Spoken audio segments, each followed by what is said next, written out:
from January 1. According to this law, people using mobile money platforms will incur other charges of 0.2% when sending and 0.2% on withdrawals. The government has introduced a new taxation policy on the mobile transfer transactions through platforms such as the internet, the mobile phone, wire order, telex, and even fax. We are saying that this taxation policy represents a 0.2% on the amount sent as well as on that same amount withdrawn. And we are saying here that this taxation system is appalling, because when we look at the international law that governs taxes, it states that once the principal is taxed, no other tax should be applied on that principal amount. But do you know what? The government has introduced this tax system that moves, you keep paying 0.2% as the principal moves along the financial chain. Mobile money users, however, received the information with mixed feelings, as it comes at a time many raise concerns about mobile money service fee, which has been increasing as years go by. Many argue that mobile money operators already pay value-added tax to government, and to them, this law is a move by the government to make an additional 0.4% double taxation effect. It is simply a law to be totally rejected by all Cameroonians. Remember that when we talk about mobile money accounts, a mobile money account is just some sort of that they will incur more expenses when paying for services through mobile money transfers or when cashing out money, because they are going to have an extra 0.2% that it will be cut from the capital. And imagine a parent who has 4 kids in different schools and uses mobile money to send them allowance. That means they're going to lose 0.2% 4 times, which that was not the case. And they're going to incur more expenses. So this kind of tax law get to negatively influence mostly people of the middle class, the lower class, or what you can call the low-income earners, and especially people who have not been financially included as far as the financial system is concerned. To this mobile money operator, the challenges that come with the new tax are enormous. 0.2% we don't add them. Yesterday when I start work, since we don't add the percentage. So majority of my customers, they say they want to withdraw their money. Say they'll go back for Express Union because they don't fit. Since yesterday, they don't have the deposit, they don't have put money inside account, they always withdraw, so they'll go back, or else they will just show us, they don't do anything. So I'm saying they will see how many people you can either if reduce the percentage or if put them back to the normal system will be. Since the implementation of the new tax, lots of outreach and calls for campaigns by Cameroonians to earn it has been ongoing with the hashtags and 0.2% Momo tax and Earn mobile money tax, We Say No, making rounds on Twitter and other social media handles. The Bafoussam Airport is ready to welcome delegations and participating teams for the AFCON competition. This is a declaration made by the Minister of Transport on the occasion of his final inspection visit in prelude to the arrival of teams in the West Region. Joyangang completes the story. As the countdown for the AFCON tightens, final inspection tours have been carried out in various sectors to check the country's level of preparedness ahead of the competition. In this regard, Transport Minister Jean-Ernest Masséna Ngale-Bibere carried out on January 3, 2022 in Bafoussam a monitoring evaluation mission at the Bafoussam-Bamungum Airport. He was accompanied by the Governor of the West Region, the Senior Divisional Officer for the MIFI, the President of the West Regional Council, the Mayor of Bafoussam, the Director General of the Aeronautical Authority, and the Deputy Director General of Cameco. The objective of the visit was to evaluate the recommendations relating to the reception conditions at the Bafoussam Bamungu Airport of the sport delegations expected within the framework of the AFCON 2021. These recommendations were drawn up during the delegation's last inspection visit on November 3, 2021. What I can say is that we are very, very proud of what we New Year empowerment style at the council premises. The come together was an initiative of the mayor of Ndu Council Alhaji Abdul Bono Ali. Nsah completes the story. The divisional officer for Ndu subdivision and his etat-majors, the Lord Mayor and his 4 deputies, service heads, traditional authorities, religious leaders, dance groups, teams that participated at the end-of-year football tournament, and the general public all marked present at the New Year feast organized by the Ndu Council at the council premises. The goal of the come-together was to wine, dine, make merry, and wish one another a happy New Year. Speaking during the event, the Lord Mayor of Ndu Council, Alhaji Abdul Bono Kanfon, expressed satisfaction with the turnout and thanked God for the relative peace enjoyed so far in Ndu. Mayor Alhaji Abdul equally thanked the divisional officer and his etat-majors as well as the population of Ndu for quality collaboration they gave him over the past 2 years. He added that the collaboration contributed enormously towards the return of normalcy in Ndu. The mayor enjoined everyone present to continue being an ambassador of peace this new year 2022. Mayor Alhaji Abdul also used the opportunity to call on those who spoke of Ndu, accompanied by some financial motivations.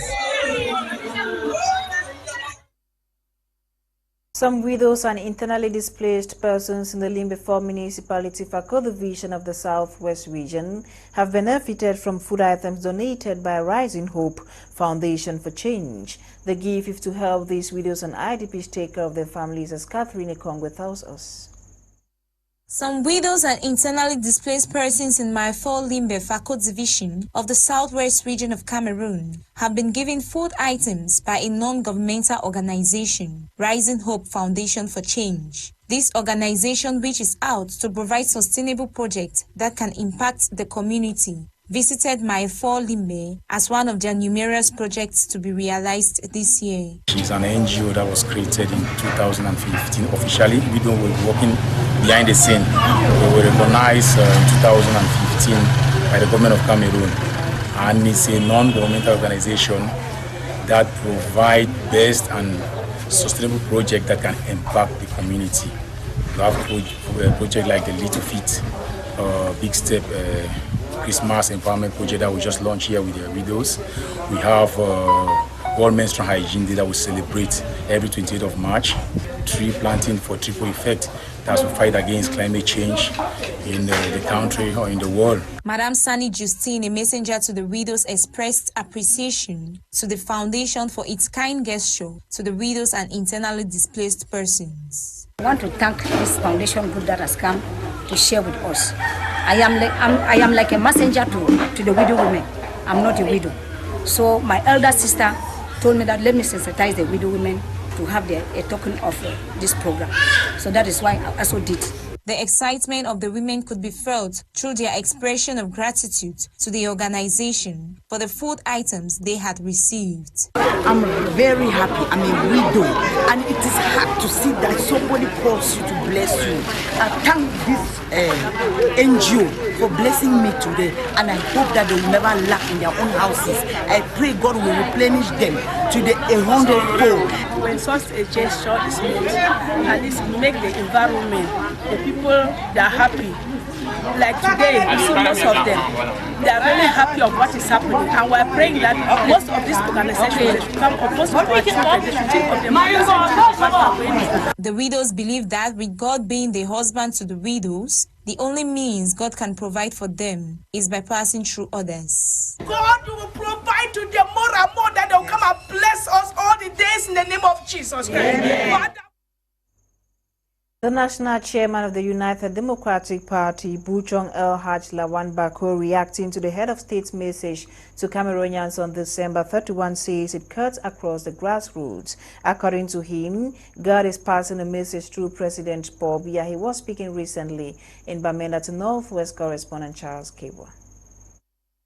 The head of state's end-of-year message to Cameroonians Eve of November 2022 is being digested by the people. The ghost towns, kidnapping for ransom, school boycotts, even beheading in the name of blackleg, forcing many to flee the region, and today gunmen battling between separatist fighters and the military with the use of explosives, leaving the civilians in the trap and sufferers.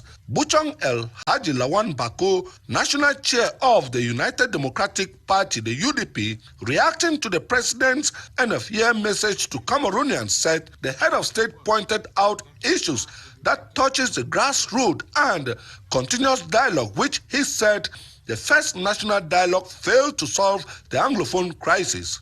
Buchong El Haji Lawan Bako advised the head of state to get people with good ideas come on board and move the country forward. Handle the next dialogue. You have been using the people year in, year out. Nothing positive will come out. They have reached the menopause of ideas. They don't have more ideas again. Get people with new ideas that can help Cameroon to move and move forward. While regretting the price hike of commodities found in our various markets, appreciated the head of state's move, creating 3 universities. Which they have constructed, some of them in the pipeline. It's a good idea.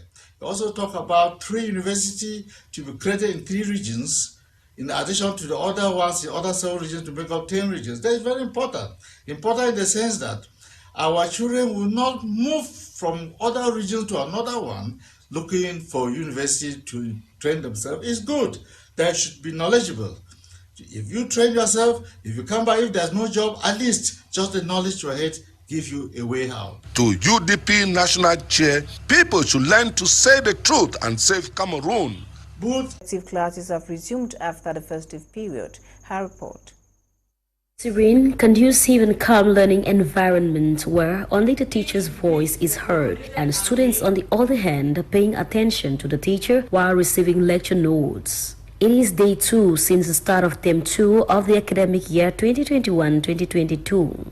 Dr. Hans Bokwe Itwe, principal of the Presbyterian Secondary School Bonabere Douala, now affirms that classes began effectively in his institution as from January 3rd, 2022. Yeah, actually as a boarding school, we resumed on the 2nd, that was a Sunday, the children traveled on Sunday, for us to start effective classes on Monday 3rd January as the ministers stipulated. In actual sense, we have resumed classes effectively on the 3rd of January and the attendance for teachers is 100%, but that of the students, I'm saying that is above 50%. On his part, as the head of the students' governing body, Nsah Edgard, senior prefect boy of this institution, says although there might still be a few dropouts, overall classes are ongoing hitch-free. But how did he, like some of the other students? This term, the administration of PSS Douala has not only upgraded the curriculum, but the fight against violence is quite elaborate for anyone making way into the campus to see. We have a club, this club in the school, that we created during the first term, and we have an NGO and even the peace coordinator from our national office in the senior office. They came up with this idea. This school should be a pilot center of non-violence, and that is why there are posters all over. The second term, which carries a 3-month lifespan, is also characterized with so many in and out of activities worth derailing the students. But with the urge to cover the syllabus come March 2021, the constant 100% GCE ordinary level and advanced level results recorded in these institutions like others is the drive for hard work. In a related story, pupils, students and teachers have resumed classes in some parts of the northwest region of Cameroon after the festive period. They resumed this Tuesday with a call for discipline and punctuality. Northwest correspondent Charles Kiba visited some of these institutions and now reports. School resumption for the second term of the academic year in parts of the Northwest. Good results for your parents to be happy. Punctuality and discipline, which is expected, should begin at home to ensure pupils and students attain good results, and for the teachers to intensify revision classes coupled with distant education program enhance their performance. By 7 o'clock, these children must be in school, so I start with them with morning classes and also afternoon classes, especially for the weak ones to pick up. For those that are able to do it, they do it more better.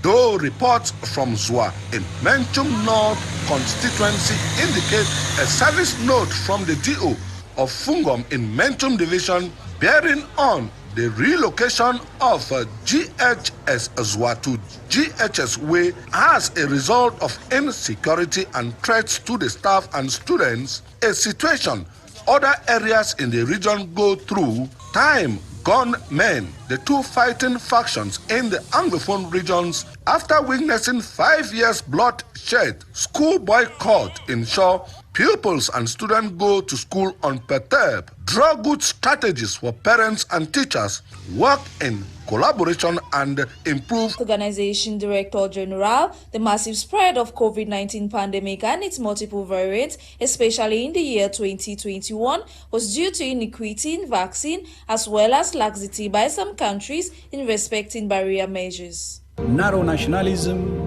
and vaccine hoarding by some countries have undermined equity and created the ideal conditions for the emergence of the Omicron variant. And the longer inequity continues, the higher the risks of the virus evolving in ways we can't prevent or predict. Nonetheless, he says this year, 2022, is the year the world can get rid of the virus if everyone works together to end the pandemic. If we end inequity, we end the pandemic. In turn, we save lives, we relieve the burden on stretched health systems, and give respite to the legions of health workers who have toiled tirelessly and sacrificed so much for 2 years. WHO and our partners are helping to make vaccines, tests, and treatments accessible to people who need them. China's country, economic, and many more. It is the year that the world came together to develop vaccines and other tools to protect people from contracting and spreading the virus. In what's making news out of the country, our reporter Nora Kakebi made a brief stop in South Africa, Guinea, Conakry, and Sudan. She brought back the following. In South Africa, a man has been arrested after a massive fire severely damaged the Houses of Parliament in the South African city of Cape Town. The suspect, who is not a parliamentary employee, will appear in court Tuesday, January 4th, 2022, facing charges of arson, housebreaking, and theft. Officials say the fire started on the third floor offices and quickly spread to the National Assembly chamber in Cape Town. Fortunately, the parliament is not currently in session because of the holidays and no one was injured. However, the building accommodates thousands of treasures, including historic books, photographs, and important works of art. According to the police, the suspect, who reportedly entered the building through a back window, is expected to be charged under the National Key Points Act, which protects sites of strategic importance. It should be recalled that Tum, due to head injuries, while another man later died of gunshot wounds to his chest in the city of Omdurman. Sudan's military leader has vowed to crack down on protesters, demanding civilian rule, saying they would not achieve a political solution. Sudanese security forces fired tear gas at protesters who were demanding civilian rule in Khartoum.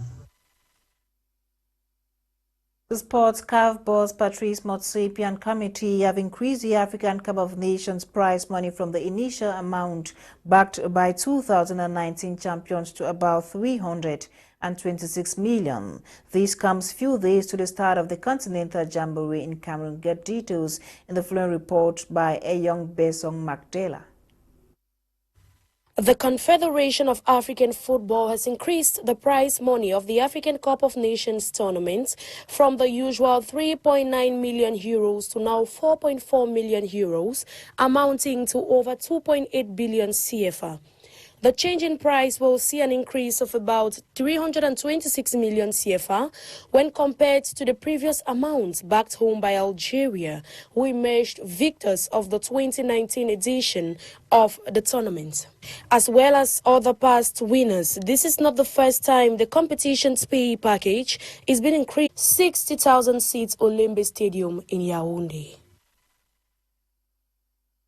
That report ends today's edition of Prime News on My Media Prime Television. My name is Fon Quinter. Coming up at exactly 7 p.m. is Prime Hour with Kum Leonard and his team. Have a great evening in the company of more programs on The African. I will meet again tomorrow for another edition of Prime News. Good night.